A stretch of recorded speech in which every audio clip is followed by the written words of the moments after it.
Everyone on the base thought she'd broken once before. They were wrong.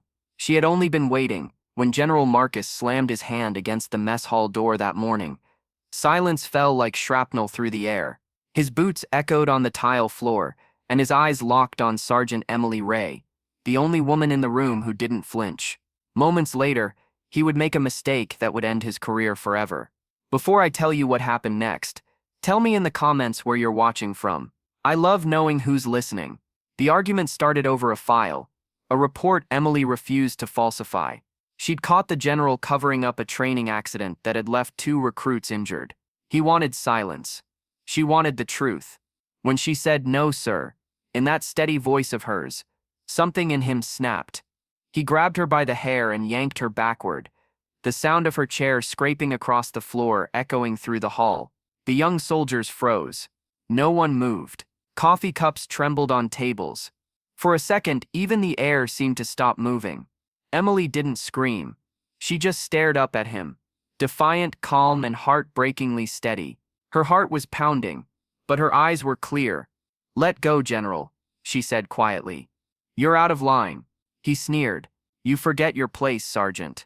But it was him who had forgotten that everyone was watching, forgotten that among those watching were her old squad mates, men and women who had served with her in the desert, who'd seen her carry a wounded soldier through enemy fire when Marcus himself had been nowhere near the front. The tension snapped like a wire. Lieutenant Cross, her old commander, stood up. "Sir," he said sharply, "you need to release her, now." But Marcus didn't. He dragged her toward the hallway, and that's when Emily moved. No one saw it coming, not even him.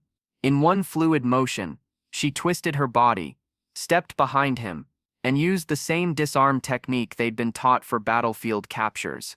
The general hit the ground, his arm locked behind him, the thud echoing through the hall. Gasps erupted. For a moment, no one breathed. Dust drifted in the thin sunlight coming through the window. The old clock on the wall ticked once, twice, then, the sound of boots. MPs running. The command center had already been alerted by the surveillance feed.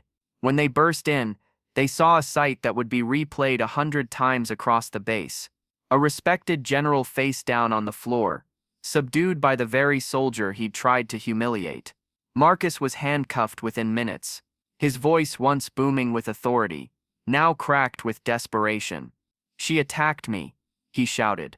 But the footage said otherwise. That night, the entire base gathered outside the barracks. No one spoke at first, until Lieutenant Cross stepped forward and saluted her. One by one, others followed. The same men who once doubted her strength now stood at attention, not because of rank, but because of respect. Emily stood there in the fading light, her hair still tangled, her face still flushed from adrenaline. She had done what was right, knowing it could cost her everything. But sometimes doing what's right means breaking the silence that others have learned to live with. Weeks later, the general's name was erased from the roster. His medals were stripped. The report Emily refused to alter became the foundation of a new safety code across all regional training bases. Her courage had sparked change far beyond that single moment, and when recruits walked past her office now, they didn't just see a soldier. They saw proof that strength isn't measured by how loudly you command, but by how quietly you stand your ground. Because courage doesn't roar, it whispers when the world tells you to be silent. And sometimes, the quietest defiance leaves the loudest echo. If this story moved you, take a moment to share your thoughts below. I read every comment, and if you believe that courage and truth still matter, make sure to subscribe. There are more stories waiting, stories that remind us what real strength looks like.